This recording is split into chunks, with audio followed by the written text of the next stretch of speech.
नमस्कार, स्वागत है आपका हमारी खास पेशकश क्या खरीदे क्या बेचे में। मैं हूं विवेक मित्तल। मार्केट कल का देखें तो एक तेज गिरावट देखने के लिए मिली, लेकिन आज की रणनीति कुछ अलग होगी। क्यों? क्योंकि आज बहुत बड़ा इवेंट है। अमेरिका में राष्ट्रपति पद के लिए चुनाव शुरू हो रहा है। किस तरह से नीति बनानी होगी, फेड की भी बैठक है, तो इस हफ्ते काफ़ी कुछ इवेंट्स हैं जिनका इम्पैक्ट मार्केट पर देखने के लिए मिलेगा। हमारे साथ रणनीति बनाने के लिए खास मेहमान जुड़ चुके हैं। हमारे साथ जुड़े हैं मिस्टर विष्णुकांत उपाध्याय जी हैं, assistant VP research and advisory from Master Capital से। Vishnu ji hi, good morning sir.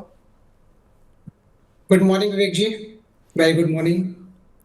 Vishnu ji, पहले मैं यही जानना चाहता हूं कि ये जो मार्केट में कल का फॉल देखने के लिए मिला, इतना तेज फॉल, इसका कोई खास वजह सामने आई है कैसा?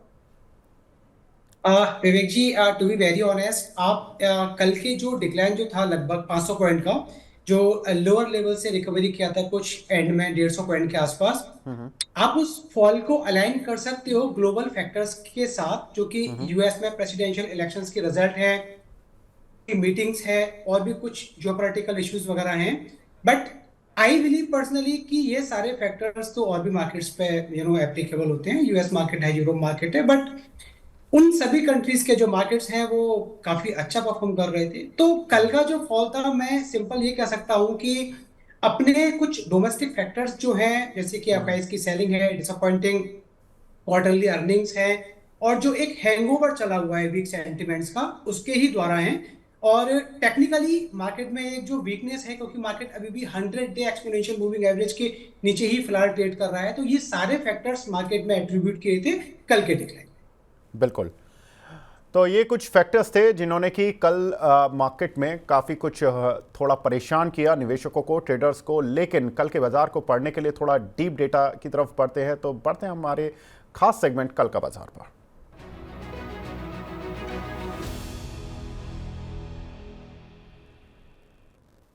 कल का बाजार अगर हम निफ्टी देखें तो 24,000 के नीचे, और ये निफ्टी की जो क्लोजिंग थी ये 6 अगस्त के बाद 24,000 के नीचे होती हुई दिखाई दी।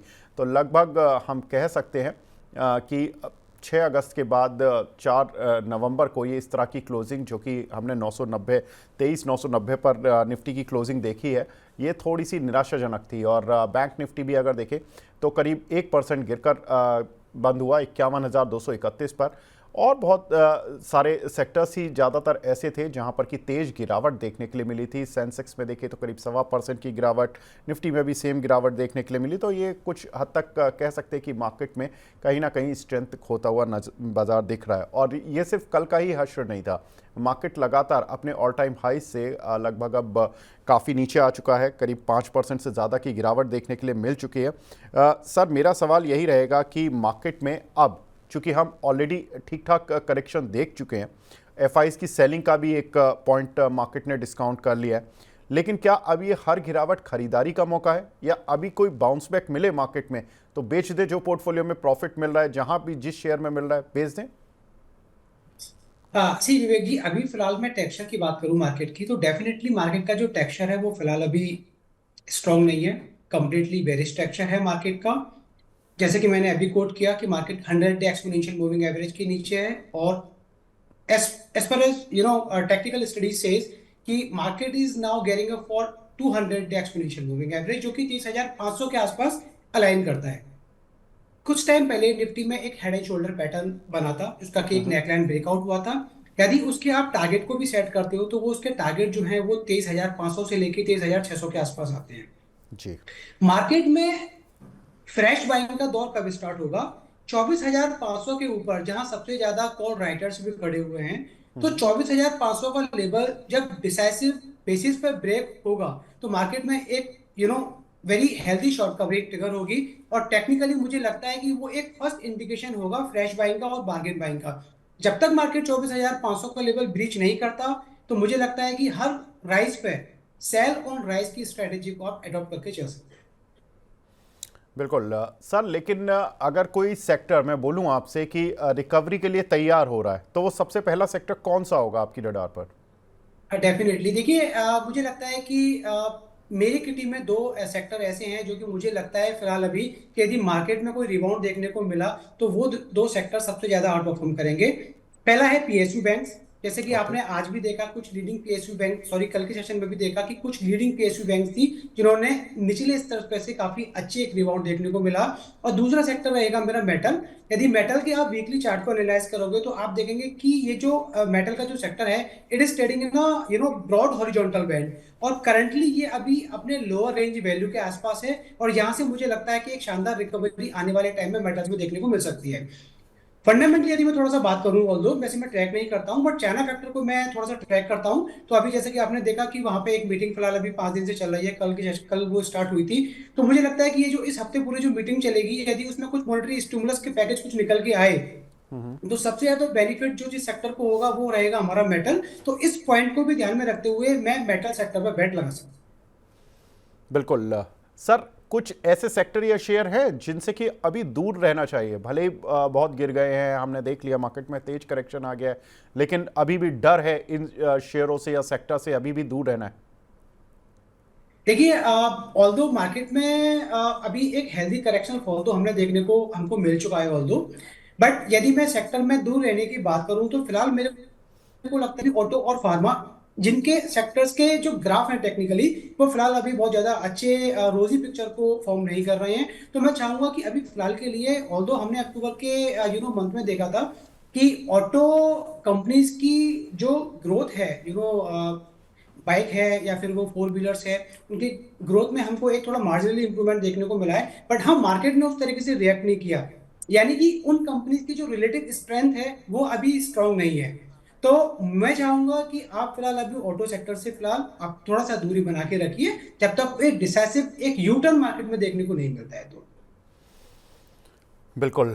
तो ऑटो सेक्टर है जहां पर कि अभी थोड़ी सी दूरी बनाकर रखे तो ज़्यादा बेहतर है। तो ये तो रही कुछ कल की बात, जिसमें हमने कल के सेक्टर्स, कल के मार्केट पर बात की।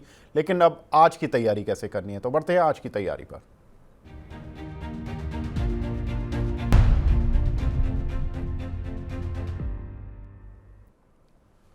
आज की तैयारी में सबसे बड़ी तैयारी तो हमारे यहाँ से ज़्यादा अमेरिका में हो रही है, वो है अमेरिकी राष्ट्रपति का चुनाव। अब कयास तो ये लगाए जा रहे हैं कि भले ही नेक टू नेक फाइट है दोनों के बीच में, डोनाल्ड ट्रंप और कमला हैरिस के बीच में, लेकिन ट्रंप की जीत को लेकर मार्केट थोड़ा सा आश्वस्त होता हुआ दिख रहा है। सर, मैं आपसे सवाल पूछना चाहता हूं कि अगर ट्रंप जीत जाते हैं, क्या फोकस कर रहे हैं आप लोग कि अगर जीतते हैं तो कौन से सेक्टर्स या कौन से शेयर्स आप खरीदेंगे, उस समय पर क्या बदलाव करेंगे? देखिए, आईटी सेक्टर्स है जो काफी दिनों से ये निगाहें गड़ा के बैठा है कि यूएस इलेक्शंस के ऊपर और यूएस फेडरल रिजर्व के ऊपर, कि वहाँ क्या डेवलपमेंट होता है ताकि हम रिएक्ट करें, क्योंकि हम सभी जानते हैं कि हमारे जो आईटी इंडस्ट्रीज है उसका जो बिजनेस है वो यूएस से ड्राइव होता है, राइट। तो मुझे लगता है कि यदि ट्रम्प यदि निकल के आते हैं, तो क्योंकि उनकी जो एक पॉलिसी है वो प्रो अमेरिकन वाली पॉलिसी रहती है ट्रम्प की, वहाँ की जो रिपब्लिकन जो पार्टी है कंपेयर टू डेमोक्रेट्स। तो मेरे को लगता है कि ये जो शॉर्ट टर्म जो निजत रिएक्शन मार्केट में हमको देखने को मिलेगा, वो आईटी सेक्टर्स के लिए थोड़ा सा पॉजिटिव शायद नहीं रह सकता वो। बट हाँ, यदि आप थोड़ा सा यदि इस नजरिए से देखें कि वो थोड़ा सा फेड को पुश कर सकते हैं अपने मॉनेटरी स्टिमुलस के लिए।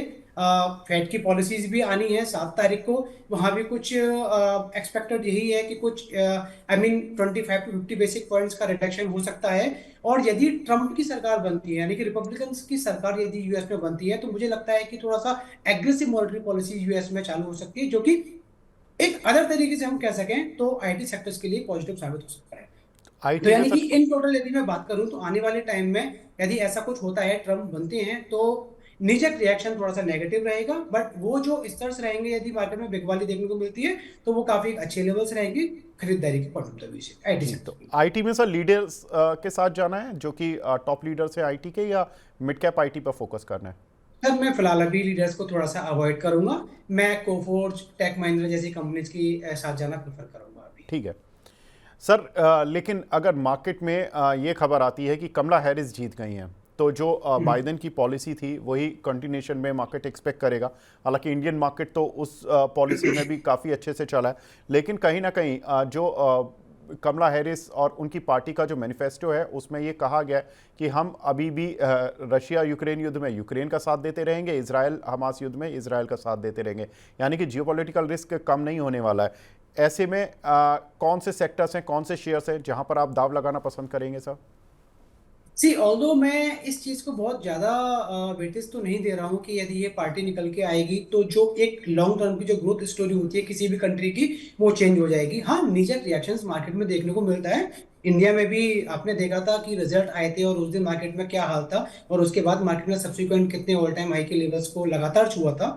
तो मैं बहुत ज्यादा इंपॉर्टेंस इस चीज को नहीं दे रहा हूँ, बट हाँ, नीजक रिएक्शन शॉर्ट टर्म के लिए आपको मार्केट में देखने को मिल सकता है। आपने कहा कि यदि कमला हैरिस निकल के आती हैं तो क्या होगा। तो मुझे लगता है कि यदि कमला हैरिस निकल के आती हैं तो फेड की जो पॉलिसी स्टांस है वो कंटिन्यू रहेगा।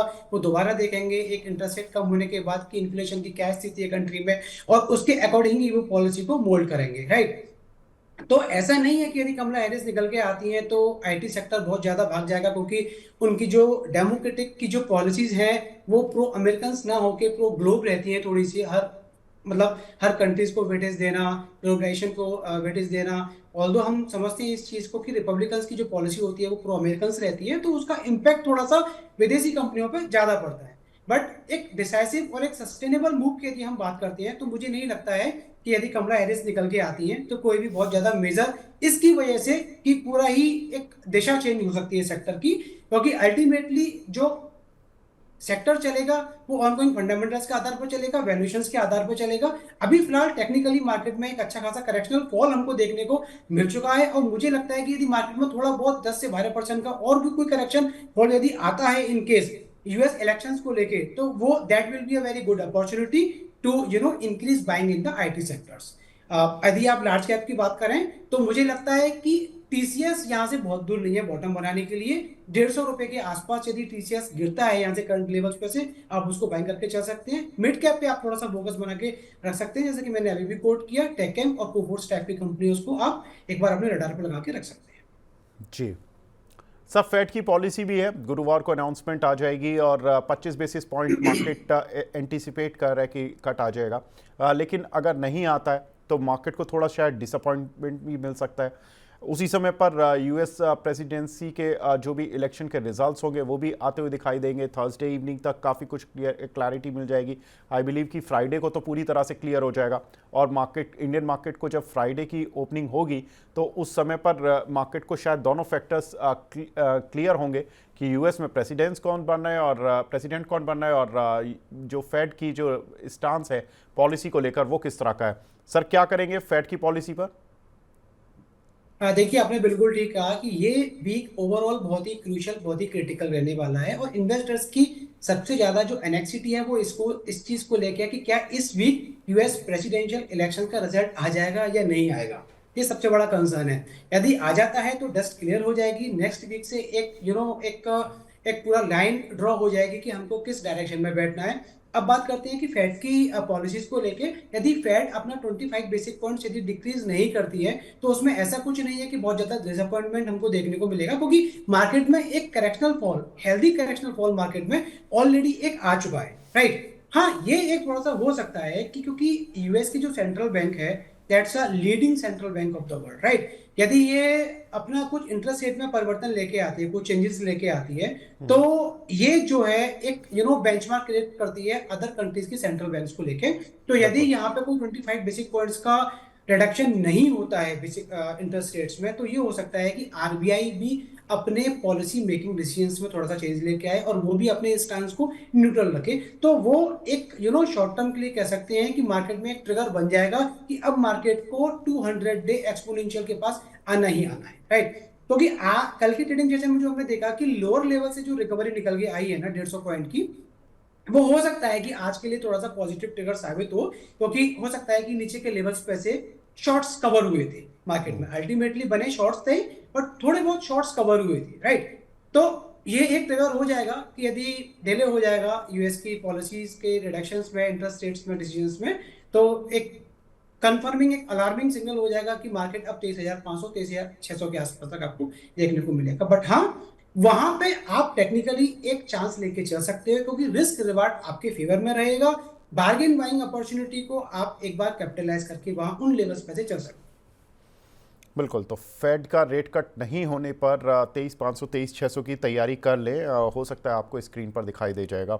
लेकिन सर एक और इम्पॉर्टेंट ट्रिगर जो कि चाइना से चल रहा है, जो आपने इनिशियली बात भी की थी कि वहाँ पर राहत पैकेज की बात हो रही है इस वीक में, और मेटल काउंटर्स को लेकर आप बुलिश भी हैं कि आपने कहा था कि डिक्लाइन पे मैं खरीदूंगा। सर वो कौन से मेटल काउंटर होंगे जो आप खरीदेंगे? डेफिनेटली सी तो विवेक, फिलहाल मैं अभी मेटल अब कॉम्प्लेक्स की बात करें तो दो कंपनीज पे मैं फिलहाल अभी थोड़ा सा फोकस में है हमारे। पहला है आपका जीएसडब्ल्यू स्टील और सेकंड है आपका Nelco, national aluminium.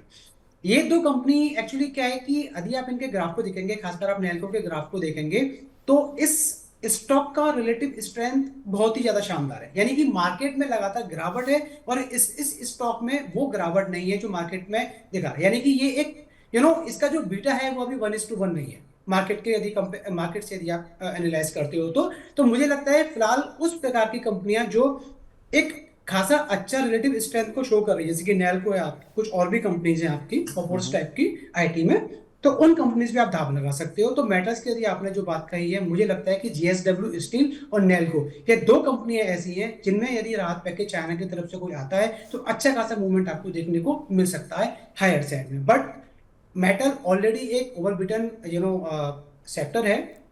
Tata steel से लेके स्टील अथॉरिटी इंडिया है, काफी सारी कंपनीज है, हिंडाल्को, ये काफी अच्छा करेक्शन फॉल दे चुकी है। तो ऐसा नहीं कि उन कंपनीज में एक अच्छा रिबाउंड आपको देखने को नहीं मिलेगा। But the thing is that कि जो कंपनी जेएसडब्ल्यू स्टील और नेल्को की मैंने बात की और आपको बताया कि इन कंपनीज की रिलेटिव स्ट्रेंथ काफी अच्छी है, तो यदि कोई रैली मैटर्स में फिजल आउट होती है तो ये स्टॉक्स अच्छा परफॉर्म कर सकते हैं। परंतु टाटा स्टील, सेल जैसे जो काउंटर हैं, जो कि अभी एक जिनमें की एक रोजी पिक्चर फॉर्म नहीं हो रही है, नहीं बन रही है, यदि मैटर्स में कोई रैली फिजल आउट होती है तो ये स्टॉक्स दोबारा से डिक्लाइनिंग मोड में जा सकते हैं। तो that is why I am preferring JSW steel, Nelco in metal segment. बिल्कुल। लेकिन नतीजों का सीज़न भी चल रहा है, हमें ये भी नहीं भूलना है। काफ़ी कुछ कंपनीज़ के नतीजे दिवाली के वीक में तो थोड़े सुस्त हो गए थे क्योंकि कंपनीज़ ने ज़्यादातर छुट्टियां थी, तो उसने ज़्यादा नतीजे नहीं आए। लेकिन आज से दोबारा से रिजल्ट्स का मोमेंटम पिकअप होगा और आज कुछ एक लीडिंग कंपनीज़ के नतीजे देखने के लिए मिलेंगे। उसमें Doctor Reddy's, Manappuram Finance, Oil India, JK Tyre, SJVN, Titan, इन दिग्गज कंपनीज़ के नतीजे देखने के लिए मिलेंगे। विष्णु जी, आप किन काउंटर्स पर इन नतीजों पर बैट लगा रहे हैं, ऑन द पॉजिटिव और द नेगेटिव साइड? सी देखिए, मेरे रडार पर टाइटन रहता है, बाकी तो और भी जो आईएल वगैरह की थी मैं फिलहाल अभी बहुत ज्यादा ट्रैक नहीं करता। तो टाइटन मेरे रडार पे डेफिनेटली रह सकती है। बट हाँ, कल के सेशन में टाइटन में एक ब्रेकडाउन देखने को मिला है। एक काफी अच्छा हॉरिजॉन्टल सपोर्ट ब्रीच किया था टाइटन ने। तो मुझे देखना है कि रिजल्ट्स कैसे आते हैं इसके। रिजल्ट हैं यदि इनलाइन नहीं आए और थोड़ा सा जो एक डिसअपॉइंटमेंट का जो दौर चल रहा है फिलहाल अभी अर्निंग्स मेंटेनेंस की यदि मैं बात करूं, और यदि ये कंटिन्यू रहता है और टाइटन्स के रिजल्ट अच्छे नहीं आते हैं, तो मुझे लगता है कि जो बिगवाली का दौर है टाइटन में वो जारी रहेगा और यहाँ से लगभग 6 से 7% का करेक्शनल फॉल डाउन साइड में आपको टाइटन में देखने को मिल सकता है। हाँ, फार्मा में आपने डॉक्टर रेड्डीज की बात की, तो फार्मा भी और स्पेशली डॉक्टर रेड्डीज, ये भी फिलहाल अभी एक करेक्शनल फॉल से अभी फिलहाल काफी टाइम से मुझे देखने को मिल रहा है इसमें। तो ये भी मेरे रडार पर रहेगा और काफी अच्छा एक हेल्दी करेक्शन ये दे भी चुका है। तो यदि रिजल्ट इसके अच्छे आते हैं तो डेफिनेटली मैं डॉक्टर रेड्डीज को बाइंग साइड में प्रेफर करूंगा।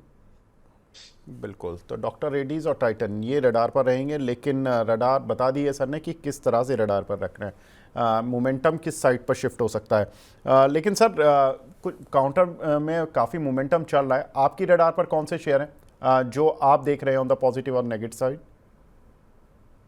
तो डेफिनेटली विवेक जी, अभी फिलहाल मेरे जो रडार पे जो कुछ फाइनेंशियल सेक्टर से जो एएमसी कंपनीज हैं, जैसे कि आदित्य बिरला सन लाइफ है, यूटीआई एएमसी है, मैं इन कंपनीज पे फिलहाल अभी थोड़ा सा बैट लगाना चाहूंगा। और यदि आप बाइंग साइड की बात करें तो मैं फिलहाल अभी आदित्य बिरला सन लाइफ एएमसी पे बाइंग साइड में फिलहाल बैट लगाना चाहूंगा।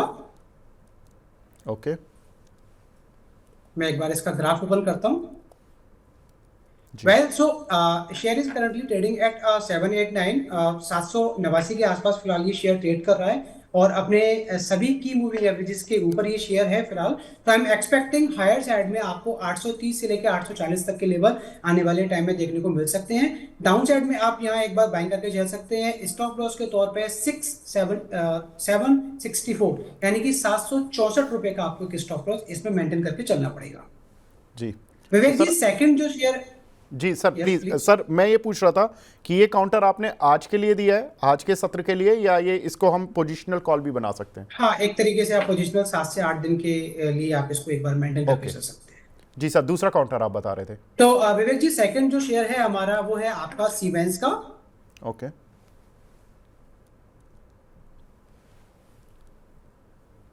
तो सीमेंस को यदि आप टेक्निकली एनालाइज करेंगे तो इट इज वीकली चार्ट पे यदि आप टेक्निकली इसको एनालाइज करेंगे तो एक ब्रॉड हॉरिजॉन्टल बैंड में फिलहाल अभी ये ट्रेड कर रहा है, और आज के ट्रेडिंग सेशन में शेयर ने जो है अपना 21 डे एक्सपोनेंशियल मूविंग एवरेज को रीगेन किया है। और the most important thing is that week 21 week exponential moving average को रीगेन किया है। और सबसे इंपॉर्टेंट चीज जो है, ये हॉरिजॉन्टल बैंड के लोअर रेंज वैल्यू से रिबाउंड कर रहा है, यानी कि यहां से रिस्क रिवार्ड आपके फेवर में है। खोने के लिए आपके पास 3 से 4% से मायरली, और हायर साइड की बात करें तो शेयर में 7800 यानी कि 7800 तक के लेवल पूरी तरीके से खुले हुए हैं। तो दूसरा जो शेयर रहेगा हमारा सीमेंस रहेगा। करंट मार्केट रेट पे आप सीमेंस को बाइंग करके चल सकते हैं। 6600 का आपको स्टॉप लॉस लगाना है, और हायर साइड में आपको 7700 तक के टारगेट्स आने वाले टाइम में देखने को मिल सकते हैं। विवेक जी, तीसरा जो शेयर रहेगा हमारी तरफ say that is state bank of India. कल के सेशन में आपने काफी अच्छा रिबाउंड इसमें शेयर में देखने को मिला, ऑल्दो रिजल्ट्स अभी इसका ड्यू है। एक डेरिवेटिव पे डेटा को एनालाइज करेंगे तो एक लॉन्ग बिल्डअप हमको देखने को मिला है स्टेट बैंक ऑफ इंडिया में। 8 तारीख को, if I am not wrong, 8 तारीख को इसके रिजल्ट्स आने हैं। जी कुछ जो है इन्वेस्टर्स इसके रिजल्ट का वेट कर रहे हैं, पर जिस तरीके से चार्ट ने फॉर्मेशंस बनाई है, डेरिवेटिव्स डेटा ने जिस तरीके से ओआई बिल्ड हुआ है, मुझे लगता है कि ये शेयर 860 की तैयारी कर रहा है आने वाले टाइम में। तो स्टेट बैंक ऑफ इंडिया में आप बाइंग करके चल सकते हैं। 810 रुपए का आपको स्टॉप लॉस लगाना है, और 860 रुपए तक के टारगेट्स आपको देखने को मिल सकते हैं। बिल्कुल। तो यहाँ पर एसबीआई और आदित्य बिरला एएमसी ये और सीमेंस, ये 3 काउंटर हैं जहाँ पर कि आप पोजिशनली कॉल ले सकते हैं और इन पर बैट लगा सकते हैं। एसबीआई के नतीजे हैं, बिल्कुल सर आपने 8 तारीख बताया, 8 तारीख को ही नतीजे हैं, और पीएसयू स्पेस में जिस तरह के नतीजे हमें देखने के लिए मिले हैं उसमें एसबीआई से भी उम्मीदें इसी तरह की लगाई जा रही हैं कि इनकी जो ईयर ऑन ईयर ग्रोथ है वो करीब 15% की देखने के लिए मिलेगी पैट में, और जो नेट इंटरेस्ट इनकम होती है उसमें भी डबल डिजिट ग्रोथ देखने के लिए मिलेगी। लेकिन Y O Y Q on Q हो सकता है थोड़े नतीजे फ्लैट रहे, लेकिन चूंकि काउंटर काफ़ी पिट चुका है तो बाउंस बैक की तैयारी कर रहा है। सर आप हमारे साथ जुड़े, बहुत बहुत शुक्रिया हमसे जुड़ने के लिए और अपना कीमती समय देने के लिए। Thank you. तो इस खास पेशकश को तो यहाँ पर ही विराम देते हैं। नमस्कार।